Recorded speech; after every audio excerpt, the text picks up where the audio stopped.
Bagaimana hukumnya orang yang menikah akibat hamil di luar nikah? Saya pernah mendengar bahwa pernikahannya tidak sah sampai bayinya lahir, baru boleh dinikahi. Bagaimana cara menyampaikan pada keluarga kita yang mengalami masalah seperti ini karena pernikahan tidak sah? Pendapat yang paling kuat, pernikahan wanita hamil di luar nikah tidak sah. Ini pendapat yang paling kuat. Jumhur ulama hampir sepakat masalah itu. Ada pendapat sebagian, ya, sebagian pendapat dari ulama yang mengatakan bahwasanya dianggap sah pernikahan itu kalau memang yang menikah dengannya adalah orang yang menghamilinya, dan itu pun Ibnu Taimiyah rahimahullah memberikan syarat harus dua-duanya taubat nasuha. Memang karena taubat, ada hadis yang mengatakan taubat tajubu ma qablaha, taubat membersihkan dosa yang lalu-lalu. Kalau dia bertaubat maka dianggap seperti dia tidak melakukan itu. Dan mudah-mudahan dengan taubat pernikahan mereka sah, anak juga kalau lahir dinisbatkan kepada orang tua sah. Tapi bagi orang yang tidak bertaubat, misal ada orang, saya tahu beberapa orang mereka hamil berhubungan biologis sebelum menikah, kemudian setelah menikah pun tidak taubat, dianggap ini sesuatu yang biasa saja, ya. Maka ini pernikahannya lebih dekat kepada pendapat jumhur. Kalau dia nikah tidak sempat taubat, ini berarti tidak sah pernikahan, harus nikah ulang. Anak pun tidak ada penisbatan nama selama itu hamil di luar nikah. Saya 2 kali kehilangan anak prematur. Saya merasa kadang bersalah karena tidak bisa menyelamatkan anak saya. Karena fasilitas di rumah sakit yang dibutuhkan tidak ada. Sehingga saya harus berputar-putar mencari fasilitas yang ada. Tapi akhirnya tidak bisa diselamatkan. Bagaimana menurut Ustaz? Apakah saya berdosa? Tentu saja kalau sudah ikhtiar begini tidak dosa. Tidak ada hubungannya. Dan matinya anaknya ibu ini ajal. Karena ajal, bukan karena fasilitas tidak cukup. Ada orang melahirkan di bidan. Ada orang zaman dulu banyak di kampung-kampung kita, datang bidan ke rumahnya, diranjangnya dia melahirkan. Selamat. Bukan karena fasilitas itu. Kuasa Allah. Kalau mati, khusus mati akidah seorang muslim karena ajal. Nggak ada hubungannya dengan fasilitas. Semua yang misalnya orang tabrakan, tabrakannya penyebab saja. Supaya ada histori dalam kehidupan manusia, oh ini karena tabrakan, oh ini karena sakit. Tapi intinya karena ajal. Karena kalau ajal belum datang, mau sakit separah apapun, mau sehebat apapun, tabrakannya tetap tidak mati. Jadi kematian anak ibu ini justru karena ajal. Dan berita gembira tentu bagi orang-orang yang meninggal anaknya sebelum balik. Yang penting sudah punya ruh, sudah 4 bulan di rahim, sampai sebelum balik kalau meninggal ini menjadi aset kita, aset di akhirat. Ya. Kata Nabi SAW, tidak ada kepada wanita-wanita di Madinah pada saat itu, Nabi ceramah khusus di depan para sahabat berkata, tidak ada seorang pun dari wanita di antara kalian yang kehilangan anaknya 3 sebelum balik. 3 kali keguguran misalnya, tapi sudah 4 bulan, sudah ada ruhnya. Sampai sebelum balik, sebelum 12-13 tahun, kecuali akan jadi penolong baginya pada hari kiamat masuk surga. Kalau ada seorang perempuan mengatakan, ya Rasulullah bagaimana dengan 2? Kata Nabi SAW, 2 juga. Lalu perawi hadis mengatakan, sahabat yang meriwayatkan hadis mengatakan, saya yakin kalau ada seorang wanita yang berkata, bagaimana kalau 1, pasti Nabi akan mengatakan 1 juga termasuk. Ya. Jadi ini aset. Dalam hadis yang lain kata Nabi SAW, waktu keluar dari masjid kemudian ramas baju sahabatnya dengan sangat keras, sampai sahabat itu kaget. Lalu kata Nabi SAW bersabda, tidak ada seorang pun di antara kalian yang anaknya meninggal sebelum balik, kecuali akan memegang tubuhnya pada hari kiamat seperti saya pegang bajumu ini, sampai Allah memasukkan mereka semua ke dalam surga. Tentu kalau orang tuanya tidak membatalkan keislamannya, ya, tidak ada kesyirikan, tidak ada kekufuran, dosa-dosa lain, mudah-mudahan Allah subhanahu wa ta'ala masih maafkan masalah itu.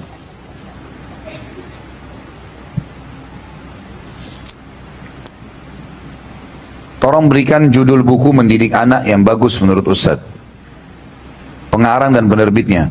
Yang saya tahu sekarang ada teman saya Ustaz Nizar Jabal, jazakallah khair, perisai Al-Quran, ya, itu beliau banyak sekali berkreasi sekarang di buku-buku untuk anak-anak. Yang saya tahu itu buku yang bagus.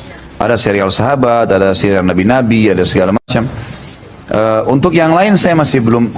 Kalau yang untuk kelas anak-anak, yang lain saya masih belum bisa referensikan karena saya juga harus menelusuri satu persatu diperiksa. Tapi insya Allah buku kalau penerbit itu saya sudah tahu. Ustadz, anak sudah lebih dari 20 tahun nikah belum punya anak. Subhanallah, ini fakta lapangan ini. Apa yang kita jelaskan tadi. 20 tahun menikah belum punya anak karena ada kekurangan di antara kami. Kami berdua, lalu kami mengangkat anak, kami berusaha didik dengan baik ajaran agama dan kami disekolahkan di sekolah yang memiliki manhaj sunnah yang benar. Apakah bila dia besar nanti kami dapat pahala seperti anak kandung kami? Tentu saja kalau anak kandung nggak mungkin sama. Anak kandung itu kan kewajiban. Kalau anak angkat, bapak ibu tidak wajib. Artinya di tengah jalan misal, bapak ibu bilang sudah saya nggak mau lagi ngurus anak ini, mau dikembalikan ke orang tuanya, nggak dosa. Tapi kalau anak kandung dosa, nggak boleh. Bukan pilihan. Jadi tentu beda kalau anak kandung sama anak angkat gitu kan. Tapi saya sarankan ibu atau ibu dan bapak ini, walaupun merasa ada kesalahan, ada kekurangan secara medis segala macam, saya sarankan ikuti ceramah saya di YouTube, judulnya Dahsyatnya Doa, dan ikutin cerita yang saya sampaikan tentang Nabi Zakaria sama istrinya yang 70 tahun menikah nggak punya anak. Ini bukan cuma 20 tahun, 70 tahun menikah. Jadi Nabi Zakaria menikah 30 tahun, istrinya 20 tahun, istrinya mandul. 10 tahun pertama minta doa sama Allah, tidak putus asa, belum dikasih hamil. 10 tahun kedua, 10 tahun ketiga, sampai terakhir puncaknya di umur 100 tahun Nabi Zakaria, dan istrinya 90 tahun. Tapi tetap tidak putus asa berdoa kepada Allah, maka Allah buat istrinya hamil. Bukan mustahil, artinya masih ada harapan, walaupun secara medis belum tentu bisa gitu. Karena Allah SWT memiliki segala sesuatunya. Allah mampu mengerjakan apa saja. Jadi anak ini tetap akan menjadi aset amal jariah, tapi bukan seperti anak kandung. Dapat pahala ya dapat pahala. Apa yang dimaksud tergadaikan dengan akikahnya? Sebab anak tidak diakikahkan orang tua. Anak waktu masih bayi. Dan bolehkah mengakikahkan diri sendiri ketika sudah tua? Yang dimaksud dengan tergadaikan artinya kewajiban. Harus dilakukan akikah itu. Dan di sini khilaf para ulama tentang masalah bagaimana kalau sudah lewat hari ke-7. Karena wajibnya hari ke-7. Kalau lewat bagaimana? Maka pendapat pertama mengatakan dianggap gugur akikahnya. Pendapat kedua mengatakan tidak, dia harus akikah. Kapan orang tuanya mampu akikahkan? Tidak mampu, anaknya akikah sendiri. Nah, karena memang bahasa tergadaikan artinya itu keharusan. Ya, keharusan. Kecuali dia sudah meninggal, itu lain. Jadi, kan? Tapi kalau tidak meninggal itu berbeda. Ya. Bahkan ulama mengatakan dan lebih cenderung mengatakan kalau anak itu berhasil lahir sampai hari ke-7, hari ke-8 dia mati, tetap diakikah. Karena perintah hari ke-7 wajibnya. Tapi kalau meninggal sebelum hari ke-7 nggak ada kewajiban.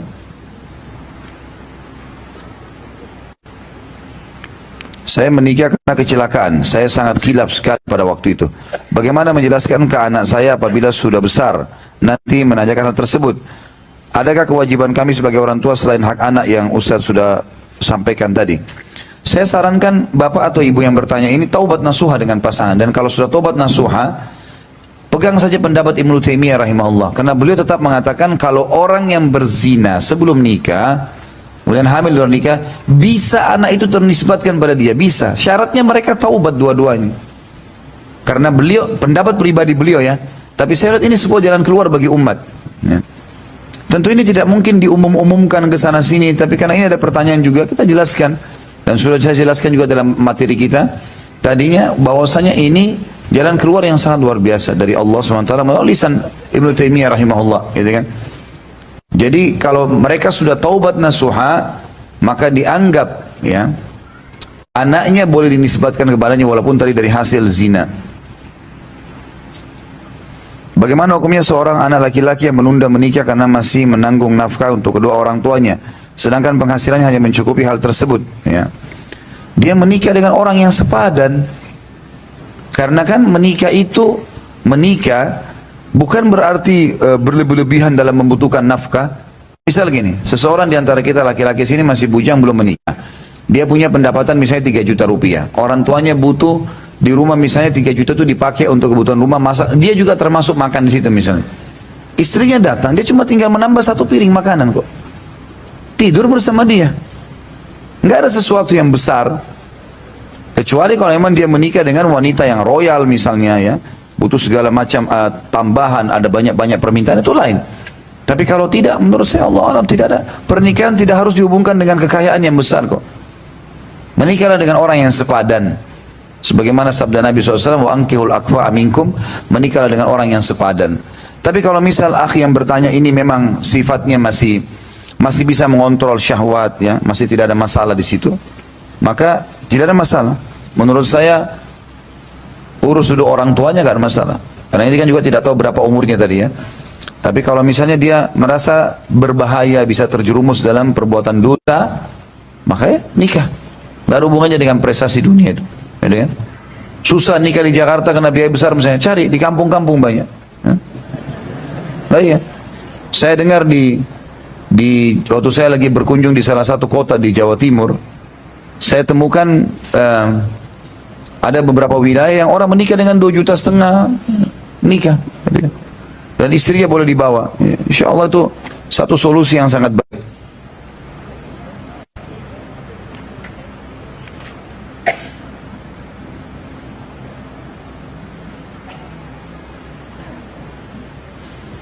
Apa hukumnya bila memberi nama pada anak sebelum anak tersebut lahir? Istri anak sedang hamil 7 bulan. Anak mau memberinya nama. Jika Ustaz berkenan menyarankan nama untuk anak-anak. Insya Allah anak-anak akan lahir di bulan Ramadan. Menurut hasil USG anak saya perempuan. Istri anak suka sekali mendengarkan ceramah Ustaz. Maka mohon Ustaz memberikan saran untuk nama anak. Kalau kita memilih nama boleh. Memilih nama. Gitu kan. Tidak ada masalah. Dan memang kalau sudah 7 bulan berarti sudah ada ruh. Ya. Ada ruh. Kalau ada ruh berarti sudah boleh diberikan nama, nggak ada masalah. Nggak ada masalah, karena itu sudah boleh diberikan nama si fulan, boleh saja nama. Dan nama, saya sudah bilang tadi, nama yang paling baik adalah nama yang ternisbatkan kepada hak Allah. Kalau perempuan ada amatullah, amatur rahman, ya. Kalau enggak, maka boleh saja menggunakan nama-nama yang ibu-ibu para nabi seperti Maryam, ya. Kemudian istri para nabi Khadijah, Aisyah, Hafsah, ya. Kemudian Sauda, ya, banyak, Zainab, Ruqayyah, Ummu Kalthum, Nusaibah, ya, banyak. Ada juga kalau tidak salah, saya lupa nama, ada satu wanita perawat pertama dalam Islam dari Sahabiyat, ya. Itu ada juga nama, saya subhanallah tidak terlintas sekarang, tapi ada nama-nama. Dan ada buku saya sarankan, buku itu judulnya nama-nama yang baik buat anak. Mungkin bukunya setebal ini kurang lebih. Mungkin sebesar ini maksud saya, bukunya sebesar ini, dan dia tipis, lebih tipis dari ini jauh. Mungkin harganya 10.000 rupiah gitu ya. Itu terbitan Pustaka Ibnu Umar, bisa dibeli ya. Kalau saya menyarankan secara pribadi, maka saya menyarankan secara umum gitu, lebih baik secara umum. Karena kalau saya sebutkan nama tertentu mungkin belum tentu Bapak Ibu ini setuju nanti dengan nama itu. Maka lebih baik nama itu dilihat dari nama-nama yang makna-maknanya baik, sehingga memang bisa lebih cocok nantinya. Kadang-kadang sebenarnya juga kalau ada orang yang menanyakan atau minta kepada saya, mengatakan Ustaz tolong berikan nama, saya biasanya menanyakan mau dimulai dengan huruf apa gitu. Kemudian saya coba carikan, telusuri, kalau saya temukan sampaikan, kalau enggak maka saya biasa pandukan ke buku-buku yang ada ini. Ada lagi enggak? Masya Allah. Ini sudah disortir begini. Bagaimana kalau nggak disortir? Apakah dalam Islam ada ajaran tentang KB di zaman sekarang ini? Apakah boleh seseorang perempuan istri ikut KB? Boleh saja. Setahu saya nggak ada larangan, kecuali bahan-bahannya haram. Ada 2 hal yang harus diperhatikan dalam program KB ini. Yang pertama, bahan-bahannya halal atau enggak. Yang kedua, tentu selain KB dengan segala programnya ya, boleh saja. Misalnya suntik, minum kapsul, atau mungkin orang sekarang pasang spiral dan seterusnya, ini halal boleh saja. Ini yang pertama boleh, asal bahannya halal. Yang kedua, ini tidak boleh lepas. Ya. Niatnya bukan karena tidak mau punya keturunan, tapi mengatur keturunan. Itu boleh.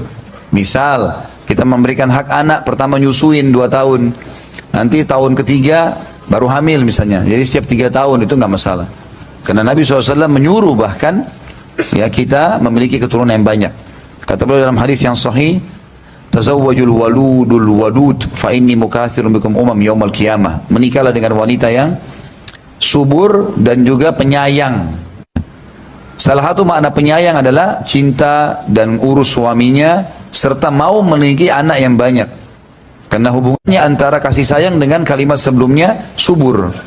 Kata Nabi, nikahilah wanita subur dan penyayang. Ya. Karena saya bangga dengan jumlah umatku pada hari kiamat. Jadi makna penyayang sini maksud dalamnya adalah memiliki keturunan yang banyak. Karena Nabi buka dengan subur, hadisnya tutup dengan kalimat saya bangga dengan jumlah umatku yang banyak pada hari kiamat. Ya.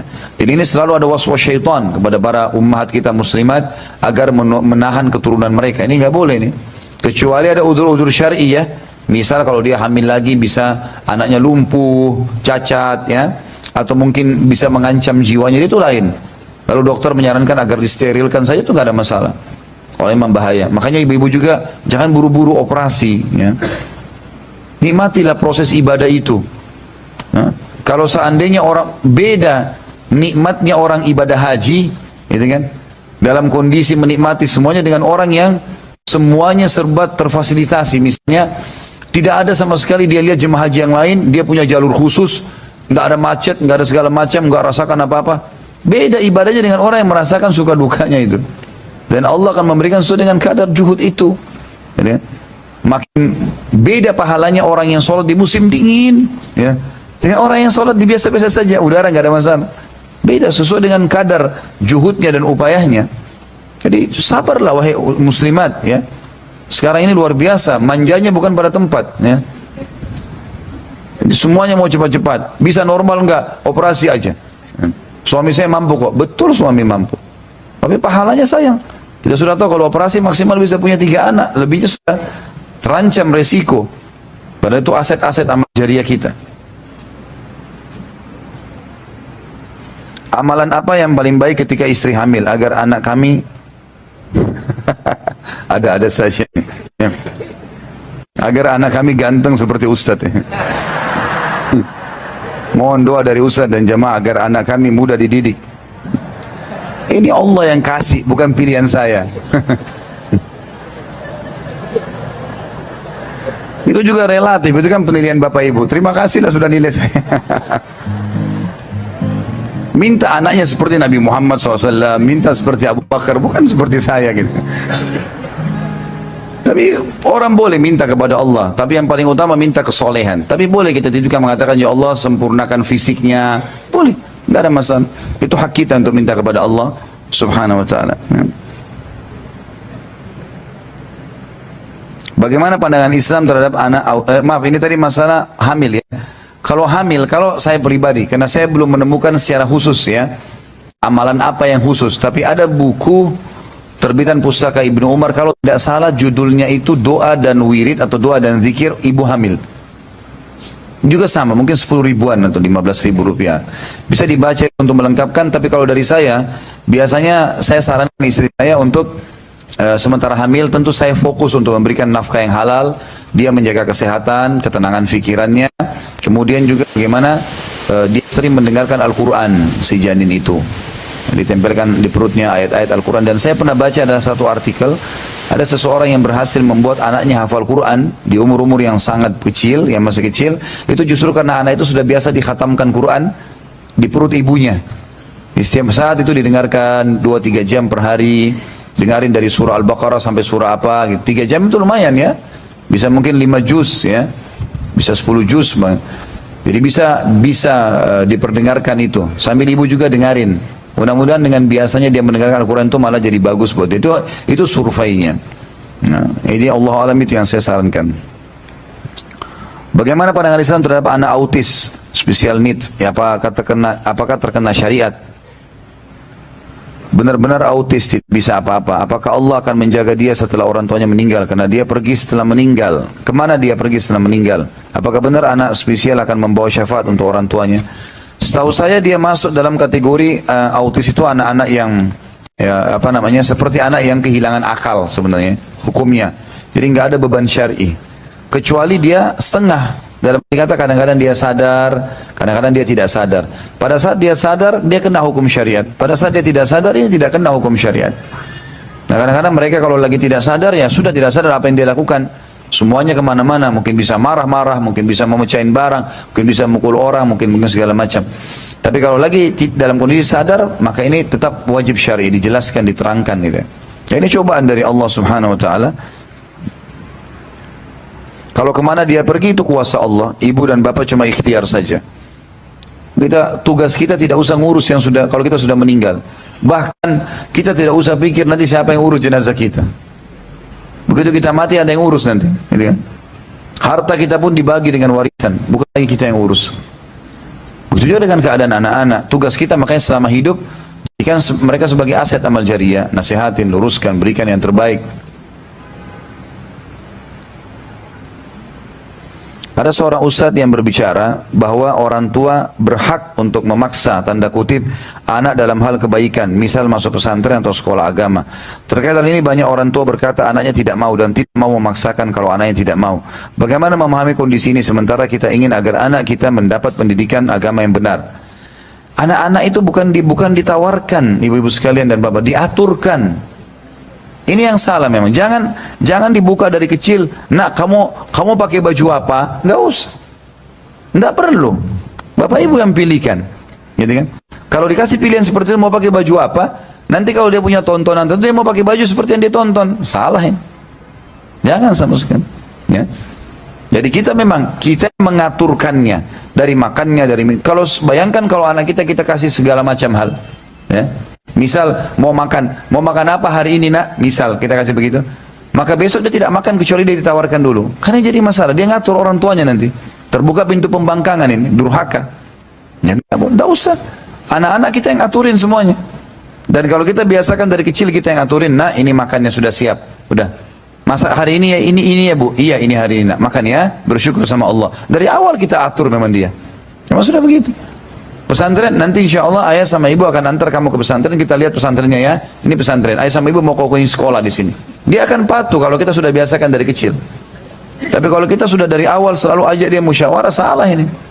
Anak-anak bukan didengar pendapatnya, diatur pendapat supaya dia jalan dengan pendapat itu. Anak-anak itu kan kita kayak ngaturin dia kendaraan, transportasi dalam kehidupan. Jadi jangan salah kalau kita kasih opsi itu. Terutama anak perempuan. Ini anak perempuan luar biasa. Karena perempuan sering terbawa dengan ego dan perasaan dari masih kecil. Kalau anak laki-laki, ibu masih tanya misalnya, nak mau pakai baju biru atau pakai baju merah? Kadang-kadang anak laki-laki itu dia akan mengatakan yang ini aja bu, atau terserah ibu. Kalau anak perempuan tidak. Sekali ibu tawarin mau pakai baju ini atau baju ini nak, dia pilih misalnya. Besok dia tidak akan pergi kecuali dia pilih baju yang dia mau. Ada ego yang terbawa. Maka biasakan kita sebagai orang tua yang atur, kita yang beliin, kita yang pakein. Udah mereka tinggal tahu terima jadi. Karena kita mau dia terbentuk begitu sampai dia berumah tangga nanti. Itu yang paling ideal, paling bagus gitu. Ya, termasuk masalah pesantren itu bukan pilihan itu. Itu memang kita mengaturnya. Dan kita mengatur sudah langsung ya. Ini sekolah kamu nanti di pesantren ini, ayo kita pergi sama-sama. Nanti ayah sama ibu datang sebulan sekali misalnya, penuhi kebutuhan belajar yang benar. Nah, poinnya selalu begitu. Jadi anak-anak sudah langsung ikutin kita saja, instruksi. Itu yang paling tepat kalau dalam pendidikan anak. Mengenai nafkah untuk anak, saya seorang dokter umum. Maaf tadi masalah tanda kutip memaksa ya. Kalau sudah terlanjur anaknya diberikan opsi-opsi penawaran dan anaknya tidak mau, maka tanda kutip paksa ini masih terbuka pintu, tapi kalau saya masih rincikan. Kita boleh paksa kalau kita melihat tidak ada unsur negatif secara kejiwaan ya. Apalagi kadang-kadang kalau orang tua memaksakan di tempat yang salah, kayak pesantrennya kotor ya, terlalu jauh juga dari orang tua, itu juga perlu jadi bahan pertimbangan tentunya. Wajar orang mempertimbangkan itu gitu ya. Di Jakarta misalnya, di sekitar Jakarta, di sekitar Jawa Barat, oh yang dekat-dekat mungkin bisa terjangkau. Tapi kalau dia kirim anaknya misalnya ke Sumatera jauh atau ke mana gitu kan, terlalu jauh buat dia gitu. Kesian juga memang dari satu sisi. Jadi kita juga harus punya pertimbangan itu, betul dirincikan dulu. Jadi kita memaksain tanda kutip di mana? Di tempat yang dekat, kita terjangkau, bisa kita melihatnya, bisa kita tahu perkembangannya ya. Memantau itu penting gitu. Dan selalu kalimat motivasi. Buat ibu sama ayah bangga ya nak ya, hafal Quran ya. Ayahnya kasih motivasi, kalau hafal Quran nak, nanti ayah kasih hadiah ini. Jadi kita memang motivasi dia. Mengenai nafkah untuk anak, saya seorang dokter umum yang berencana untuk melanjutkan pendidikan spesialis. Waktu 4-5 tahun. Selama pendidikan, peraturan universitas tidak diperbolehkan bekerja di luar yang menghasilkan uang.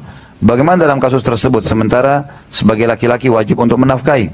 Apakah hanya cukup dengan pemberian orang tua, tabungan dalam menafkahi? Ya harus Bapak jadikan bahan pertimbangan. Jangan sampai biayai sekolah spesialis, kemudian selama 4-5 tahun itu berarti orang keluarga saya biayai. Enggak boleh. Jangan masuk spesialis. Spesialis itu pilihan, sunnah, bukan kewajiban. Anak wajib. Dan Bapak akan tanggung jawab hari kiamat, gitu kan? Kalau kita pada saat 4-5 tahun itu tidak bisa punya income, tapi kita sudah punya tadi misalnya ada tabungan, dan tabungan ini memang cukup untuk kita tiap bulan, kan yang saya bilang, dalam rumah tangga teman-teman yang paling ideal adalah duduk sama istri, rincikan semua kebutuhan. Beli beras, beli gula, beli segala macam habis, supaya jangan salah. Kalau kita kasih ke istri bisa 10 juta, ternyata kebutuhan 11, dia mau ambil dari mana 1 jutanya? Kan nggak mungkin itu. Maka lebih baik kita rincikan semua, sudah terinci kita tambahkan, ini 1 juta tambahan, 2 juta tambahan buat kamu. Itu kan positif. Jadi pada saat pun Bapak mau lanjutkan spesialis, sudah tahu pulang rumah tiap bulan 12 juta misalnya. Udah, 12 juta ini ada nggak selama 4-5 tahun saya bisa punya? Nah kalau punya alhamdulillah, kalau nggak punya jangan, tunda dulu. Jadi jangan sampai kewajiban terbengkalai hanya karena masalah sunnah. Apakah baik secara syar'i apabila saya memberi nama anak Aisyah, Syifa, Ali Ar-Rahman? Masya Allah, panjang sekali. Aisyah saja. Saya mau minta Bapak Ibu coba datangkan kepada saya nama satu orang Nabi yang 2 komponennya. Ada? Hah? Ada Muhammad Adam. Adam saja kan? Muhammad saja kan? Musa, Isa, Yusuf, satu nama. Kenapa kita namanya banyak? Hah? Satu saja. Ada orang nama hari itu bulan Rajab misalnya, Rajab. Tambah lagi rumah sakitnya Syifa, Rajab Syifa. Tambah di Ciputat, tambah Ciputat. La haula wala quwata illa billah. Untuk apa? Enggak ada gunanya. Yang butuh dikenang dari seseorang manusia adalah amal solehnya, kebaikannya, bukan namanya saja.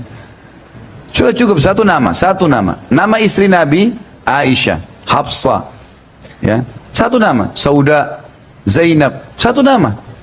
Tidak ada 2 nama. Gitu. Baik, paspor butuh 3 nama Ustaz. Nama dia, nama ayahnya, nama kakeknya. Bukan nama dia semua 3-3.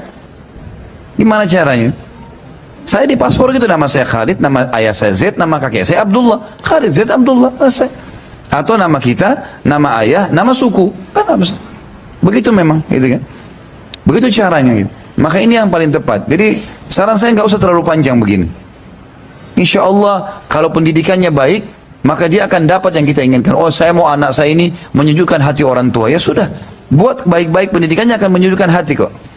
Dan insya Allah kalau diniatkan Aisyah karena seperti Ummul Mukminin Aisyah akan jadi baik insya Allah. Karena adalah wanita yang mulia dalam Islam.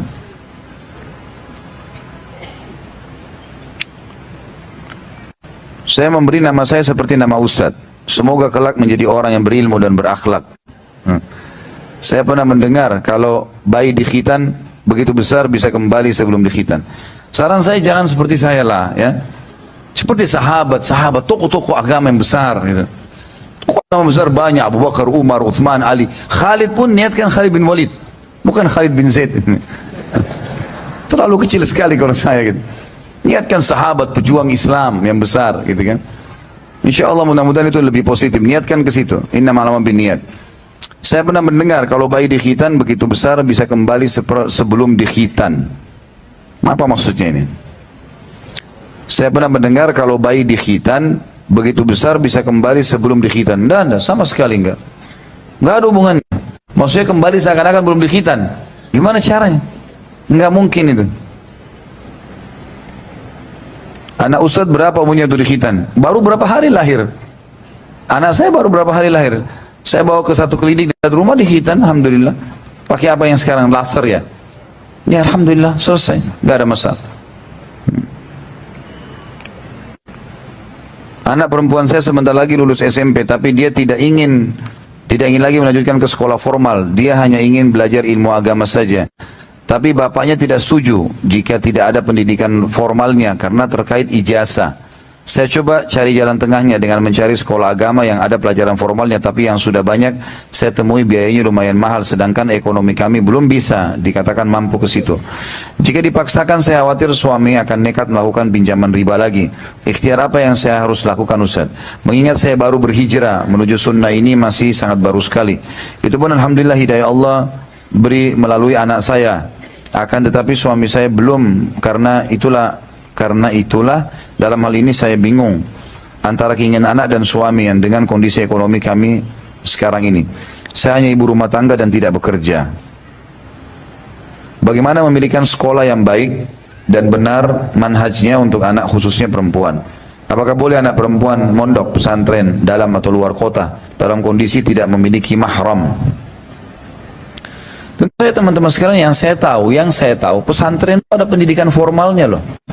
Pertama, pesantren formal, itu dulu. Yang pertama, formal. Kalau ibu memahami seperti yang saya pahami ya. Jadi, pesantren itu formal. Formal artinya punya izin kan? Kan itu yang penting dulu. Kemudian yang kedua, kalau yang dimaksud adalah pendidikan umum, pesantren punya pendidikan umum. Saya tahu pesantren yang bagus semuanya itu ada pendidikan agama, pendidikan umum. Bahkan pesantren punya 2 ijazah. Selalu ada 2 ijazahnya. Banyak pesantren seperti itu.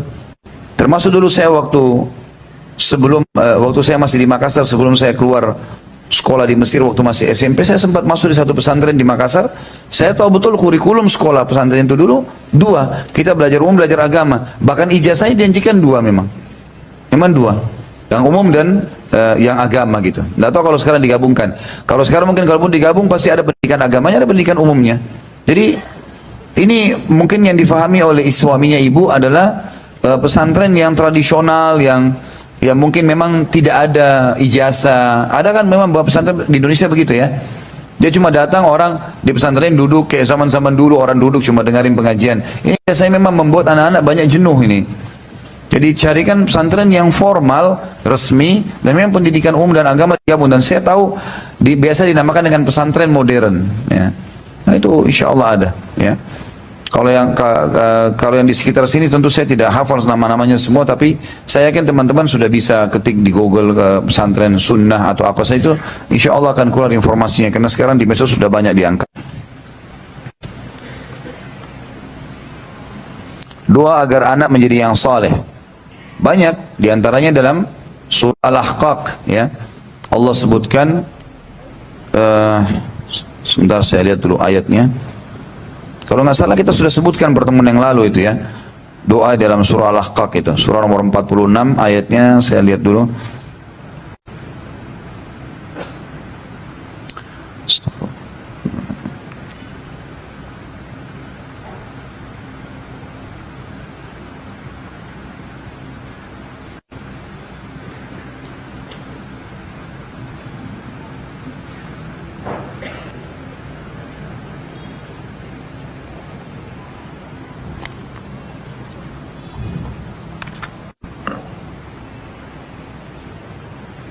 Ayat 15 Al-Ahqaq surah nomor 46 ayat 15. Al-Ahqaq 46 ayat 15 dengan As-Saffat surah nomor 37 ayat 100. Jadi ada 2 ayat itu ya. Yang saya tahu tentunya, tentu masih ada yang lain, tapi ini yang mungkin keterbatasan ilmu saya sampai di situ. Al-Ahqaq surah nomor 46 ayat 15 bunyinya a'udzubillahi minasyaitonirrajim rabbi auzi'ni an ashkura ni'mataka allati an'amta alayya wa ala walidayya wa an a'mala salihan tardahu wa aslih li fi dhurriyyati. Ini saksi bahasan aslih li fi dhurriyyati inni tubtu ilaika wa innani minal muslimin. Ya Tuhanku, karuniakanlah aku agar mudah mensyukuri nikmatmu padaku dan kepada kedua orang tuaku, dan mudahkan aku untuk beramal saleh serta perbaiki keturunanku.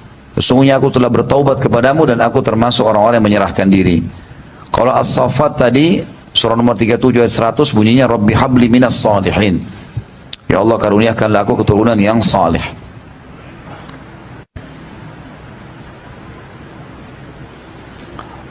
Melakukan tasyakuran saat anak dikhitan apakah dibolehkan?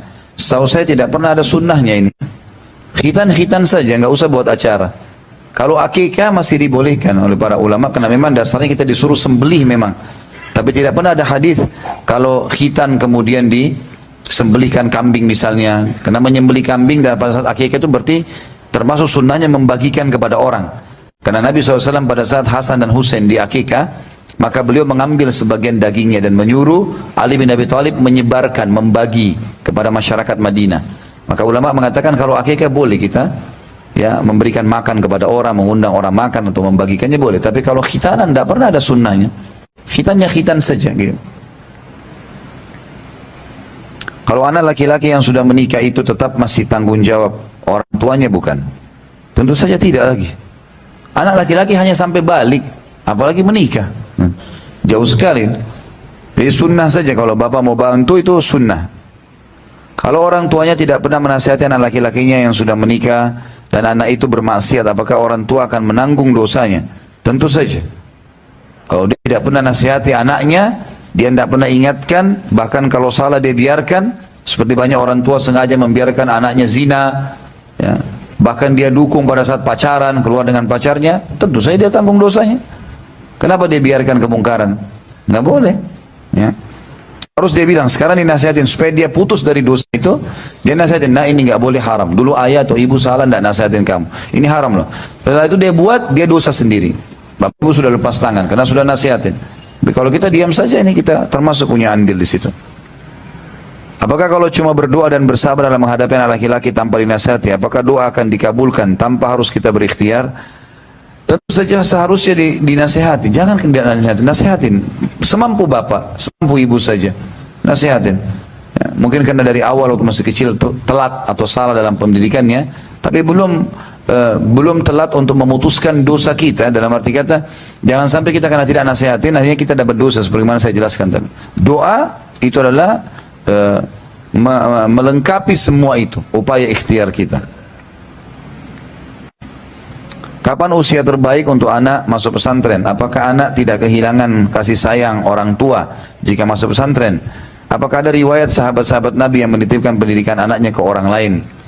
Tentu saja teman-teman sekalian, kalau usia yang ideal, saya yakin sekarang di Indonesia sudah diadakan survei, makanya pesantren rata-rata kelasnya SMP dan SMA. Jadi di antara 12 tahun sampai tamat ya. Jadi kurang lebih 6 tahun setelah itu, jadi sampai 18 tahun. Biasa dikenal dengan sanawiyah dengan aliyah ya, atau apalah istilahnya. Mungkin ada perubahan-perubahan di beberapa pesantren, tapi yang jelas ini SMP SMA adalah umur memang paling ideal karena umur di mana terbentuk pribadinya. Kalau masalahnya masukkan pesantren, apakah kasih sayang orang tua kurang? Tentu saja tidak. Justru bentuk kasih sayang kita menyelamatkan dia. Kecuali kalau bapak ibu bisa ekstra hati-hati. Ada masya Allah beberapa keluarga yang saya tahu suami istri memang luar biasa waktunya. Luar biasa buat anak-anaknya. Duduk, diajarin tahfidz, kan? Istrinya ngajarkan bahasa Inggris, ngajarkan segala macam. Ada orang yang begitu. Itu lain, tidak butuh pesantren. Tapi kalau bapak ibu sendiri nggak punya bekal agama, apa yang mau diajarin ke anak-anak? Kalau cuma siapin makan habis itu, waktu dia masih banyak kosong. Itu harusnya kita gerakkan, ya. Harusnya kita gerakkan. Kalau yang saya lakukan anak-anak saya, ada yang perempuan saya tidak masukkan pesantren, tapi karena memang istri bisa mengawasin di rumah. Kemudian juga saya coba buatkan padat program. Jadi misalnya habis pulang sekolah jam 2 siang, itu saya memang sudah aturkan, bukan pilihan, bukan mengatakan nak mau atau tidak, enggak. Tahfidz Quran sampai asar. Ya. Kemudian habis asar dia bisa pulang ke rumah istirahat, murajaah, pulang ke rumah, habis antara maghrib isya dia boleh istirahat. Ya. Tapi alhamdulillah itu juga efektif, gitu kan? Itu juga efektif. Yang paling dasar sebenarnya kalau anak laki-laki, itu yang paling dasar ke pesantren. Kalau anak perempuan, tadi juga ada yang lupa saya jawab, bagaimana kalau anak perempuan sekolah di pesantren dan tanpa mahram? Kalau pada saat pergi bapak ibu sudah antar, tiba di lokasi nggak ada masalah. Karena mahram dibutuhkan pada saat perjalanan. Kalau saat tiba di lokasi, sekarang istri saya mau ke Surabaya, saya temanin sebagai mahramnya. Begitu tiba di Surabaya, saya tinggal, dia sama keluarganya, sama itu tidak ada masalah, sudah tiba ke lokasi. Ya, jadi bisa saja. Nanti kalau mau pulang lagi, Islam tinggal sampai 6 tahun di sana. Sampai 6 tahun, gitu kan. Barulah setelah itu Nabi SAW tinggal di Mekah. Tapi memang zaman dulu belum ada sekolah formal kayak kita. Kalau sekarang kan pesantren ini sudah sangat memudahkan kita. Masuk sudah ada asrama, ini asramanya Bapak Ibu, ini kurikulumnya, ini peraturan pesantren. Kita bisa tanya kan. Kita bisa bilang, ada pesantren yang Masya Allah high quality semuanya. Banyak sekali. Ya, banyak sekali yang saya tahu, insya Allah pesantren itu bagus gitu. Yang saya tahu kalau kayak agak jauh di Jawa Tengah sana ada ada pesantren Al Irsyad. Nah, kenapa ini?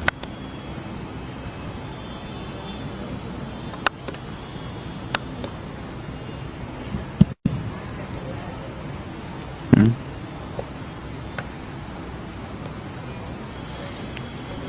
Ini mati ya.